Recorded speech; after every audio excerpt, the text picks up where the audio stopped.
Hello friends, आज हम BE GAE 182 English communication skills subject का सैम्पल क्वेश्चन आंसर करेंगे, जो कि आपके एग्जाम के लिए बहुत ही यूजफुल और इम्पॉर्टेंट होगा। यह सब्जेक्ट इग्नू यूनिवर्सिटी के BA के स्टूडेंट्स के लिए है और ये पार्ट 2 है। ठीक है, तो आइए इसमें क्वेश्चंस कैसे आएंगे वो मैं आपको बताता हूँ। टाइमिंग तो आपको पता ही है, आपको 3 घंटे मिलेंगे, 100 मार्क्स का होगा ये। क्वेश्चन है आपका, answer the following questions. Question first है, what are the micro functions of communication, यानी क्या है माइक्रो फंक्शंस ऑफ कम्युनिकेशन, यानी कम्युनिकेशन के यानी संचार के वृहत कार्य क्या हैं या दीर्घ कार्य क्या हैं। The micro functions of communication are emotive function. पहला क्या है आपका इमोटिव फंक्शन। इमोटिव फंक्शन यहाँ पे it means communication helps in communicating the inner feelings. इसका मतलब ये है जो कम्युनिकेशन है, जो संचार है, वो मदद करता है कम्युनिकेटिंग करने में, बात करने में, इनर फीलिंग्स को, अपनी जो हमारी जो आंतरिक जो फीलिंग्स होती हैं, भावनाएं होती हैं, उनको ये संप्रेषित करता है। स्टेट्स को, जो भी हमारे कथन होते हैं, इमोशंस, हमारी जो भावनाएं होती हैं। जैसे example, oh God it may be the speaker is shocked, कि शायद हो सकता है जो स्पीकर है वो शॉक्ड है। आफ्टर नोइंग, जानने के बाद, अबाउट सर्टेन थिंग्स, कुछ विशेष चीज़ों के बारे में। दूसरा है डायरेक्टिव फंक्शन। डायरेक्टिव फंक्शन इसका मतलब है निर्देशक कार्य। ठीक है, इट इन्फ्लुएंसेस, ये प्रभावित करता है बिहेवियर को, ऑफ अदर, दूसरे के। Example, please close the doors here. यहाँ पे स्पीकर जो है आस्किंग, कह रहा है एड्रेसी को टू समथिंग, कुछ वो कह रहा है। जो वक्ता है ना, वो संबोधक से कुछ पूछ रहा है। ठीक है, कुछ पूछ रहा है। थर्ड क्वेश्चन है, थर्ड पॉइंट है फैटिग फंक्शंस। फैटिंग फंक्शन ये क्या है, इट इंक्वायरीज, मतलब ये जो है पूछताछ करता है कि क्या कुछ काम हो रहा है या स्पीकर कुछ जांच कर रहा है। Example, hello is it miss Anushka, और डू यू अंडरस्टैंड मी, क्या तुम मुझे समझते हो मिसेस स्मिता। तो ये इसमें फैटिंग फंक्शन के तहत आता है। कहने का मतलब ये पूछताछ करता है कि क्या कुछ काम कर रहा है या स्पीकर जांच कर रहा है। जैसे नमस्ते, क्या ये जो है अनुष्का है, डू यू अंडरस्टैंड मी, इस तरह से। नेक्स्ट है मेटोलॉजिस्टिक फंक्शन, यानी कि धातु भाषा विज्ञान। It focus on the code in the message. Example, the use of both will और shall is correct in modern uses, कि मतलब आज के आधुनिक युग में दोनों ही विल और शेल करेक्ट हैं यूज करते हुए। ठीक है, नेक्स्ट आपका है कॉन्टेक्चुअल फंक्शन, यानी intention is to establish a context, right, let's begin the work today, यानी इरादा जो है एक संदर्भ में स्थापित करता है, जैसे सही, चलिए आज से शुरू करते हैं। तो इस तरीके से ये कुछ इनके फंक्शंस है। फिर poetic functions, the aim is to send, जो उद्देश्य होता है वो भेजना है मैसेज ऑफ अवेयरनेस का और अबाउट एन इशू, या किसी मुद्दे के बारे में। एग्जाम्पल, ए पोएम जो है रिटन, लिखी गई है बाई ए पोएट द्वारा। फिर रेफरेंशियल फंक्शन में हम बात करें तो जैसे इसे बोलते हैं संदर्भात्मक कार्य। वक्ता जो स्पीकर है, बोलने वाला जो है, वक्ता जो है, वो गिव्स, देता है रेफरेंसेस अबाउट सर्टेन थिंग्स के बारे में, कुछ चीज़ों के बारे में संदर्भ वो देता है। ठीक है, नेक्स्ट है knowledge of appropriate social context is needed to communicate in language explain. यहाँ पे कहने का मतलब है, क्वेश्चन है कि नॉलेज जो ज्ञान है, ठीक है, किसी भी भाषा में, वो कम्युनिकेशन जो है लैंग्वेज में, किसी भी भाषा में संवाद करने के लिए उचित सामाजिक संदर्भ का ज्ञान आवश्यक है, उसको आपको एक्सप्लेन करना है। तो जैसे just being able to create novel sentence is not enough, कि मतलब केवल नए वाक्य बनाने में सक्षम होना ही पर्याप्त नहीं है। One must know exactly where they can be use, हर किसी को ये भी पता होना चाहिए कि वेयर, कहाँ पे, दे कैन बी यूज, उनको यूज़ किया जा सकता है। One must have a knowledge, हर किसी को नॉलेज होनी चाहिए ऑफ द अप्रोप्रिएट कॉन्टेक्स्ट की फॉर देयर यूज़, कि उचित जो है संदर्भ में उनको कैसे यूज़ करना है, ये सब भी उनको पता होना चाहिए। This is the social aspect of language, यही एक सामाजिक पहलू है किसी भी भाषा का। टू कम्युनिकेट करना इफेक्टिवली, यानी प्रभावी तरीके से, वी शुड नो, हमें जानना चाहिए what kind of response is expect किया जाता है इन ए पार्टिकुलर सिचुएशन, खास एक सिचुएशन में। If you respond by saying अगर आप रिस्पॉन्ड करते हैं कहते हुए कि the weather is very fine, कि जो मौसम है बड़ा फाइन है, when someone ask your name it would not be, मौसम बहुत अच्छा है, तो ऐसा नहीं होगा। बी अप्रोप्रिएट ऑल दो, हालांकि your answer would not be grammatically incorrect, words and tones have the property of bringing to mind association with things and ideas, and communication is possible to the degree that the speaker and learner hearer have similar associations। यानी कि हालांकि जो आपका उत्तर है ना वो दृष्टि से गलत नहीं होगा, मतलब ग्रामेटिकल उसमें गलती नहीं है, शब्दों और स्वरों में चीज़ें और विचारों के साथ जुड़ाव को मन में लाने का गुण होता है, और संचार इस हद तक संभव है कि वक्ता और श्रोता के बीच समान जुड़ाव हो। ठीक है, तो ये सब इसमें लिखना है। नेक्स्ट हम बात करें तो लिखा है what are physical barriers to communications, explain with examples. तो इसमें क्या है कि संचार में यानी कम्युनिकेशन में जो भौतिक बाधाएं हैं वो क्या हैं, वो आपको एग्जाम्पल के सहित बताना है। There are 4 kinds of physical barriers हैं इन कम्युनिकेशन में। पहला है कंपिटिटिंग स्टिमुलस, तो जो द लाउड म्यूजिक है, अनदर कन्वर्सेशन, ट्रैफिक नॉइज हो सकता है, क्राउज काविंग, जो कौवे काँव काँव बोलते हैं, प्लेन ओवरहेड, आपके ऊपर कोई हवाई जहाज वगैरह है, कैन डिस्टर्ब कर सकता है मैसेज टू रीच, पहुंचने में, टू द रेसिपिडेंट के पास। एनवायरमेंटल स्ट्रेस, कोई जो पर्यावरणिक दबाव होता है। The poor ventilation, vibrations felt जो होती है, हाई टेम्परेचर वगैरह प्लस ह्यूमिडिटी हो, गर्मी वगैरह उमस जो होती है, strong glare can contribute to, कोई बहुत ज़्यादा चमक हो रखी हो वहाँ पे, कंट्रीब्यूट करती है डिस्ट्रैक्शन इन सेंडिंग, भेजने में और रिसीविंग करने में मैसेज को। सब्जेक्टिव स्ट्रेस में हम बात करें, व्यक्तिपरक स्ट्रेस जो दबाव होता है, द इल हेल्थ जो होती है, इफेक्ट्स करती है, effects of drugs, sleeplessness and mood variations give rise to stress, वो बढ़ाता है स्ट्रेस को, leading to difficulty in listening, सुनने में दिक्कत होती है, इंटरप्रेशन, व्याख्या ऑफ मैसेज में दिक्कत होती है। इग्नोरेंस ऑफ मीडियम यानी माध्यम, इग्नोरेंस यानी अज्ञानता, माध्यम की अज्ञानता। तो various media for communications are oral, written, audio, visual and audio. तो संचार के जो हैं विभिन्न माध्यम जैसे मौखिक, लिखित, श्रव्य, दृश्य और श्रव्य दृश्य हैं। ऐसे माध्यम का उपयोग जिससे संचारक या संदेश भेजने वाला परिचित ना हो, माध्यम को ही बाधा में बदल सकता है। उदाहरण के लिए for example map charts use to instruct, map charts को यूज़ किया जाता है इंस्ट्रक्ट करने के लिए, निर्देश देने के लिए वर्कर्स, काम करने वालों को, who have not been taught, जिनको नहीं सिखाया गया है, टू रीड मैप, पढ़ना मैप वगैरह, विल एलिनेट वर्कर्स इमिडिएटली, वो जो है अलग कर देते हैं कर्मचारियों को, वे श्रमिकों को तुरंत अलग कर देते हैं। ठीक है, कर देंगे। नेक्स्ट क्वेश्चन आपका है right A note on interpersonal communication, यानी आपको अंतर जो है व्यक्तित्व संचार पर एक नोट लिखना है। तो interpersonal communication is a destructive transactional form of human communication involving mutual influence. तो जो पारस्परिक संचार है मानव संचार का एक विशिष्ट लेन देन संबंधी रूप है जिसमें आपसी प्रभाव शामिल होता है। आमतौर पर इस परिभाषा के द 3 एसेंशियल एलिमेंट्स यानी 3 आवश्यक तत्व जो है of this definition differentiate the unique nature of interpersonal communication from other forms of human communications. तो इसमें जो है अंतर व्यक्तित्व संचार जो है उसके ऊपर इसमें बातचीत आपको लिखनी है। नेक्स्ट क्वेश्चन आपका है what are the major areas of evaluation in group discussion. वो कौन से मेजर मुख्य जो है एरियाज हैं, क्षेत्र हैं मूल्यांकन के इन ग्रुप डिस्कशन में। तो there are 4 major areas of evaluation.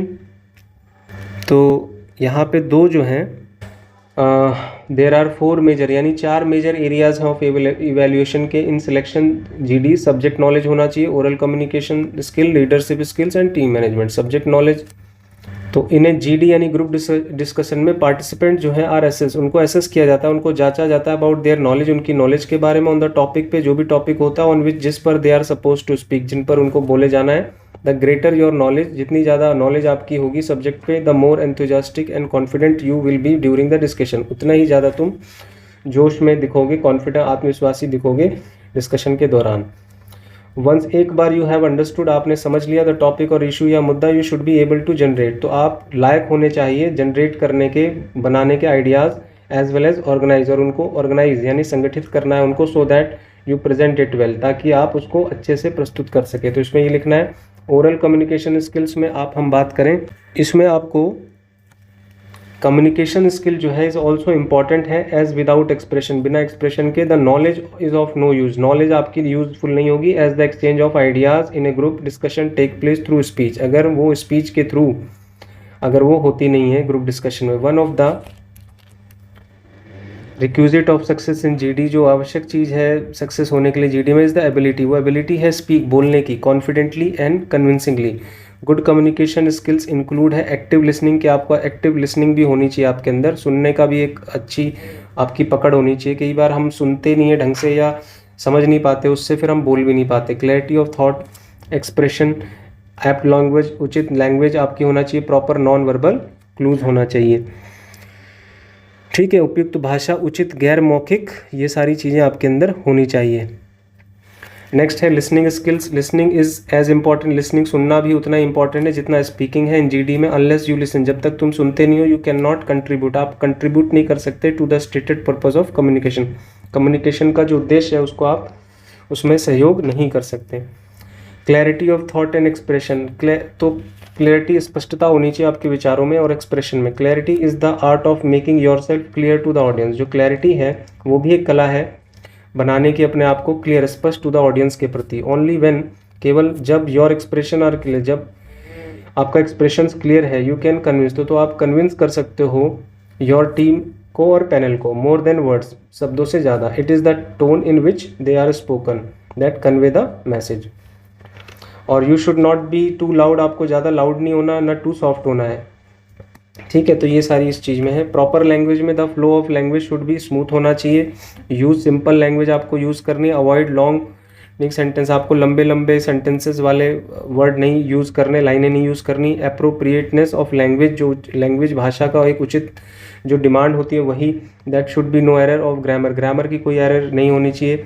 Don't use unfamiliar phrases, ऐसे फ्रेजेस ऐसे सेंटेंस आपको यूज़ नहीं करने जो उतना ज़्यादा प्रचलित में नहीं है, लोगों उतना अवेयर नहीं, क्योंकि आप कोई ऐसी इडियम्स बोल देंगे जो लोगों को पता ही नहीं है तो वो समझ ही नहीं पाएगा, ठीक है। और फ्लावरी लैंग्वेज यानी फूलों मतलब एक बहुत ज़्यादा लच्छेदार जो भाषा होती है उसको आपको यूज़ नहीं करना है, ठीक है। बी प्रिसाइज होना चाहिए, शॉर्ट होना चाहिए, पोलाइट होना चाहिए और कॉर्टियस होना चाहिए, ठीक है। तो ये सारी चीज़ें आपको ध्यान रखनी है, ठीक है। नॉन वर्बल क्लूज इंक्लूड, उसमें शामिल आई कांटेक्ट होना चाहिए, बॉडी मूवमेंट्स आपके जेस्चर होने चाहिए, फेशियल एक्सप्रेशन होना चाहिए। The body language cue of the team to determine personality factors such as nervousness, cooperation, frustration, weakness, insecurity, self confidence, defensiveness, ये सब आप पता लगता है जब आप अपनी बॉडी मूवमेंट्स का, बॉडी लैंग्वेज वगैरह ये सब जो यूज़ करते हैं बात करते समय, तो आपकी नर्वसनेस, फ्रस्ट्रेशन, वीकनेस ये सब भी पता लगती है। तो ये सब चीज़ों का भी आपको सही से यूज़ करना आना चाहिए, इसमें ये लिखा हुआ है, ठीक है। नेक्स्ट है हाउ शुड यू प्रिपेयर, कैसे आपको प्रिपेयर करना है फॉर इंटरव्यू के लिए, ठीक है। तो once you have gather enough information, एक बार आपने इकट्ठी कर ली पर्याप्त इन्फॉर्मेशन, सूचना, जानकारी अबाउट द कंपनी के बारे में, job and how you fit, उस नौकरी के बारे में कैसे आप फिट बैठ रहे हो, यू नीड टू प्रिपेयर, तुम्हें ज़रूरत है प्रिपेयर करने की फॉर इंटरव्यू क्वेश्चंस के लिए। In interview session you must communicate, आपको कम्युनिकेट करना चाहिए your skills and experience to the employer को। थिंक, सोचो, why do certain people succeed, क्यों कई कुछ खास लोग जो हैं सफल होते हैं इन देयर इंटरव्यूज़ में, अदर्स डोंट, और दूसरे नहीं होते। There are two probable reasons है for their failure, not applying to the right job, एक तो राइट जॉब वो अप्लाई नहीं करते, और not effectively communicating their value to a prospective employer. तो to assess your value for the company, recruiter may ask you questions that aim at putting you at ease and assessing your general presentation, आप उसको assess करें, ठीक है। Highlight करें your values and how you work best, और कैसे आप best उसमें काम कर सकते हो। रिवील करो you have the required skill, जो भी आपके पास रिक्वायर्ड स्किल्स हैं and experience. Interview questions, interviewer जो होता है वो यूज़ करता है different types of question in an interview. Good interviewer जो होता है will mostly use open questions during the interview. Open questions are phrase such that you are encourage to elaborate, आपको एनकरेज किया जाता है एलोबरेट, व्याख्या करने के लिए योर आंसर को एट सम लेंथ, एक लंबे तरीके से डिटेल वे में। इफ़ इंटरव्यूअर जो है, इंटरव्यूज जो है वर टू आस्क, वो पूछा जाएगा यू ओनली केवल यस और no questions, it would not be provide, तो ये प्रोवाइड नहीं करेगा आपको एनी अपॉर्चुनिटी टू एक्सप्रेस करने के लिए your qualities. Example of open ended questions. तो इसमें इंटरव्यू के बारे में तो ये तो ईजी है, आप कर सकते हैं इसको। ठीक है, फिर नेक्स्ट क्वेश्चन है, Namita wants to open an account. Namita जो है वो चाहती है ओपन करना, खोलना account, and goes to the branch manager, और जाती है ब्रांच मैनेजर के पास ऑफ ए बैंक के। Right a probable dialogue between the two. तो दोनों के बीच में आपको डायलॉग्स लिखने हैं। तो जैसे नमिता जा रही है, मैं आई कम इन सर, मैं क्या आ सकती हूँ, और ONGC कम इन प्लीज़, ये ऑफिस में बोलते हैं। नमिता बोलती है फिर good morning sir, I want to open account वगैरह in your bank and would like to know, जानना चाहूँगी फॉर्मेलिटीज़ एंड द चार्जेस। फिर ब्रांच मैनेजर बोलता है यू नीड टू फिल, तुम्हें आवश्यकता है फिल करने की फॉर्म गिविंग ऑल, जो दिया जा रहा है, all the information about you, as proof, identity and address along with 2 recent photographs, you will have to get an include. तो ये ऐसे आपको जो नमिता है और जो बैंक मैनेजर, इनके बीच में, दोनों के बीच में बात जो भी होगी उस अकाउंट को खुलवाने के लिए, तो वही सब आपको डायलॉग्स में इसको लिखना है। फिर एक और में क्वेश्चन आया, right A well structured essay on the following topics. तो बाय नेटिव प्लेस, यानी मेरा जो मूल निवास है उसके बारे में लिखना है। तो जैसे इन्होंने लिखा है मतलब मेरा मूल निवास जैसे दिल्ली है, तो दिल्ली में के बारे में, दिल्ली की विशेषताएं, दिल्ली क्यों अच्छा है, क्यों बुरा है, वो सब आपको लिख देना है इसमें। ठीक है, अब इसमें जैसे आंसर में दिया है माई नेटिव प्लेस लखनऊ, तो लखनऊ के बारे में अच्छा बुरा, क्यों रहना चाहिए, क्यों अच्छा है, कैसे डेवलप हो रहा है, कैसे वो पहले अच्छा नहीं था, अब कैसे उसमें इंफ्रास्ट्रक्चर वगैरह अच्छा हुआ है, जॉब्स वगैरह अपॉर्चुनिटीज़ बढ़ी हैं लखनऊ में, प्रॉपर्टी के रेट्स बढ़े हैं, और काफ़ी इन्वेस्टमेंट जो है सरकार के द्वारा हो रहे हैं, जैसे योगी गवर्नमेंट की तरफ से हो रहे हैं। तो my native place Lucknow is the capital city of India, state of Uttar Pradesh. तो उसी के बारे में आपको, लखनऊ के बारे में काफ़ी कुछ इसमें एक अच्छे से बता देना है। द रीडिंग प्रोसेस के बारे में आप लिखना चाहो तो लिख सकते हो। अब उसी तरीके से आया है next question, right an application asking for free studentship. जो फ्री में छात्रावृत्ति मिलने के लिए आप एप्लीकेशन लिख रहे हो। ठीक है, तो प्रिंसिपल को लिखोगे तो आप लिखेंगे द प्रिंसिपल, डेट, फिर स्कूल का नेम, फिर subject request for free studentship sir, with due respect I wish, मैं चाहता हूँ, ब्रिंग टू योर नोटिस, आपका ध्यान दिलवाना, that I have been unable, कि मैं अयोग्य रहा हूँ टू पे करने में fees, due to our poor financial condition, की वजह से। द सोर्स ऑफ इनकम जो है of my family is my father salary, the company where my father works has shut down, वो बंद हो गई है ड्यू टू कोविड की वजह से। माई फादर जो है इज़ ऑल्सो नॉट गेटिंग है सैलरी, उन्हें सैलरी नहीं मिल रही है। इसलिए इस प्रकार आई रिक्वेस्ट, मैं मतलब रिक्वेस्ट करता हूँ तुमसे, to kindly grant me free studentship so that, ताकि I can continue my study in school. Thanking you एक लाइन छोड़ के, योर्स फेथफुली, नाम जो भी होगा आपका क्वेश्चन में वो लिख देना। ठीक है, रोल नंबर वगैरह वैसे। फिर और करके एक और क्वेश्चन आया, तो आप ये कर लें या ये कर लें। एक ग्रुप ऑफ 5 स्टूडेंट जो है हैज़ गिवन द टॉपिक, एक ग्रुप ऑफ 5 स्टूडेंट्स को मतलब टॉपिक मिला है, कोचिंग इज़ नेसेसरी। कोचिंग जो है क्या नेसेसरी है फॉर एकेडमिक स्टडीज़ के लिए, यानी शैक्षणिक पढ़ाई के लिए, एंड कॉम्पिटिटिव एग्जाम्स के लिए, जो जॉब वगैरह के लिए जो तैयारी करते हैं उनके एग्जाम के लिए। Right out A group discussion on this topic. तो आपको 5 लोगों को इसमें इंक्लूड करना है। जैसे अमित अपने व्यूज़ देगा, रवि अपने व्यूज़ देगा कि भाई क्या कॉम्पिटिटिव एग्ज़ाम या फिर एकेडमिक स्टडीज़ के लिए कोचिंग ज़रूरी है या नहीं है। फिर रवि बोलेगा, पीयूष बोलेगा, फिर अंकुर बोलेगा, फिर मुकुल बोलेगा। नहीं, टोटल 5 लोग हैं, फिर उनके अपने अपने विचार होंगे, कोई उसके पॉजिटिव में बोलेगा, कोई उसके नेगेटिव में, जैसे कि जीडी होती है। ठीक है, तो उस तरीके से वो बात करेगा। तो उम्मीद है दोस्तों ये क्वेश्चंस आपको समझ में आए होंगे और एक अच्छा खासा आपको आइडिया लगा होगा कि कैसे एग्ज़ाम में क्वेश्चंस आएंगे और कैसे उनके आंसर्स देने। अगर वीडियो आपको पसंद आई तो वीडियो को लाइक करें, सब्सक्राइब करें चैनल को और अपने दोस्तों में शेयर करें।